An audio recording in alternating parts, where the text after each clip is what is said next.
যারা রাজনীতিকে পেশা হিসেবে নিয়েছে তারাই দুর্নীতি ও চাঁদাবাজি করে বলে মন্তব্য করেছেন জামায়াতে ইসলামীর আমির ডাক্তার শফিকুর রহমান।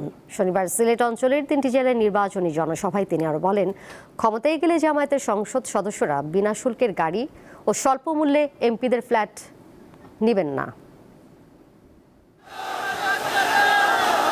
11 দলীয় ঐক্যের নির্বাচনী প্রচারণার অংশ হিসেবে শনিবার সিলেট সফর করেন জামায়াতে ইসলামীর আমির শফিকুর রহমান। হবিগঞ্জ, মৌলভীবাজার ও সিলেটে জনসভার পাশাপাশি একাধিক সমাবেশে বক্তব্য রাখেন তিনি।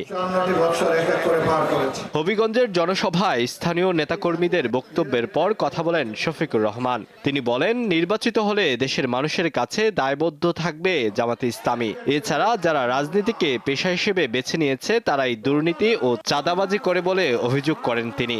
আমাদের যারা নির্বাচিত হবেন আল্লাহ তাআলার মেহেরবানিতে এবং আপনাদের দোয়া ভালোবাসা বুঝে তারা প্রতি বছর একবার জনগণের সামনে তাদের আয় ব্যয়ের হিসাব প্রকাশ করতে বাধ্য হবেন।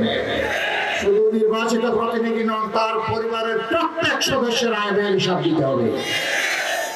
পরে সিলেটের জনসভায় জামায়াতের আমির বলেন, আন্তর্জাতিক বিমানবন্দর ও চা শ্রমিকদের জীবনমান উন্নয়ন করা হবে। পাশাপাশি সিলেটের মানুষের বিভিন্ন সমস্যার সমাধানে পরিকল্পনার কথাও তুলে ধরেন তিনি। মদ, গাঁজা, সন্ত্রাস, অস্ত্র এ আরেকদম অস্থির করে রাখে আমাদের প্রিয় সিলেটকে। আল্লাহ তাআলা যদি আমাদেরকে এই দেশের সেবকের দায়িত্ব দেন, 1 ইঞ্চি মাটির উপরে কেউ আর চাঁদাবাজির হাত বাড়ানোর সাহস করতে পারবে না ইনশাআল্লাহ। এ সময় সিলেট, সুনামগঞ্জ জেলার প্রার্থীদের পরিচয় করিয়ে দেন জামায়াত ইসলামীর আমির। আলোয়ান খান, দীপ্ত সংবাদ।